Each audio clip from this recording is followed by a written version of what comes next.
Asthma is a condition in which your airways narrow and swell and may produce extra mucus. This can make it difficult for the individual to breathe and trigger coughing, wheezing, and shortness of breath.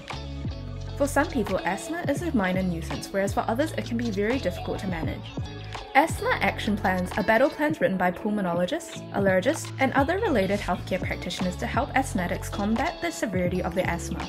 What these plans normally do is to provide you with information as to how an asthmatic can determine the severity of their asthma themselves, as well as provide instructions on how to deal with it based on their severity.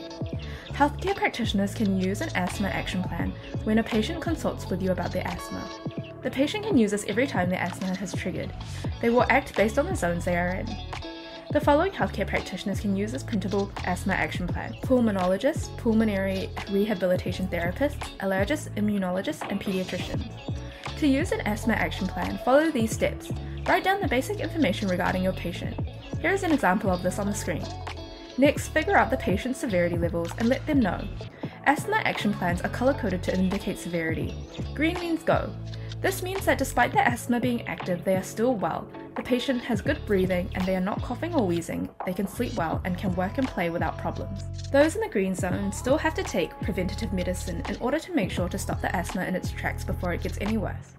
Yellow signals caution. Patients who fall on the severity level have been exposed to their triggers, they develop the first signs of having a cold, or they already have a cold. They cough, even at night, they have mild wheezes, and their chest tightens every now and then when they cough.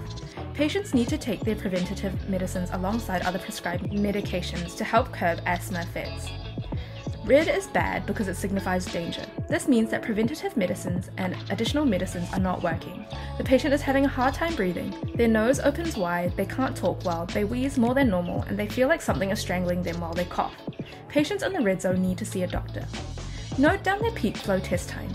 Peak flow is a simple measurement of how quickly you can blow air out of your lungs. This can be done through a peak flow meter. Next, fill out the zones. The Asthma Action Plan template has a preset sections for all three zones. Which zone the patient falls will depend on the following. For green zone, if their peak flow hits 80% or more of their personal best peak flow. Yellow zone, if their peak flow hits between 50 to 79% of their personal best. And red zone, if their peak flow falls below 50% of their personal best. You must write down the medication they need to take for each zone, stating the specific medicine and their dosage as well, and how often they have to take them.